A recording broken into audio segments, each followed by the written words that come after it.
बीडच्या परळी मतदारसंघामधील विधानसभा निवडणूक राष्ट्रवादी काँग्रेस शरद पवार पक्षाचे उमेदवार राजेसाहेब देशमुख यांच्या अजब आश्वासनानं चांगलीच गाजली होती। तुम्ही मला आमदार करा, मी मतदारसंघातल्या सगळ्या पोरांचं लग्न लावून देतो, असं अजब आश्वासन हे प्रचारादरम्यान देणाऱ्या राजेसाहेब देशमुखांचा निवडणुकीमध्ये मात्र पराभव झाला। पण सध्या देशमुख यांची एक ऑडिओ क्लिप व्हायरल होते।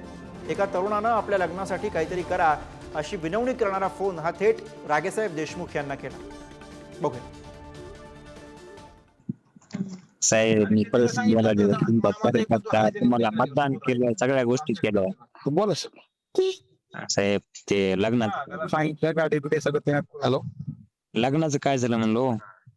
काय आता पाळलं तुम्ही ना, आता कसं लग्न होईल आता? अहो, मी स्वतः मतदान केलं होतं मला.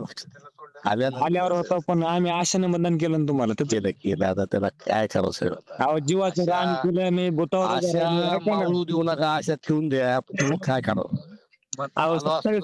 तुमच्या कामातच होतो साहेब। ऐका ना, आलो असतो तर तुमच्या कामात होतो का नाही? 27 वर्ष झालंय माझं आता पूर्ण, म्हणजे 32 होतोय, 32 म्हातारा होईल की मी पुन्हा फोन देणार आहे मला. म्हणून तर लोकांनी म्हणलं होतं ती टाळू नका, आता एकदा द्या ही बापा साहेब, मी आत्महत्या करतो बघा आता, पर्याय करू नका, करू नका, मी आहे त्यावर करू नका, मी आहे ना, मी आहे, चिंता करू नका। दरम्यान राजेसाहेब देशमुख यांनी निवडणुकीमध्ये काय आश्वासन दिलं होतं बघूया।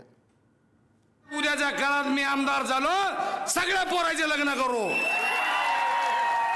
सगळ्या पोरांना काम धंदा देऊ, अतिशय जोरदार पद्धतीनं या ठिकाणी तरुण बाबूराव तुमचं लग्न करायचंय, त्याच्यामुळे आगे बढो म्हणल्याशिवाय काही पर्याय नाही।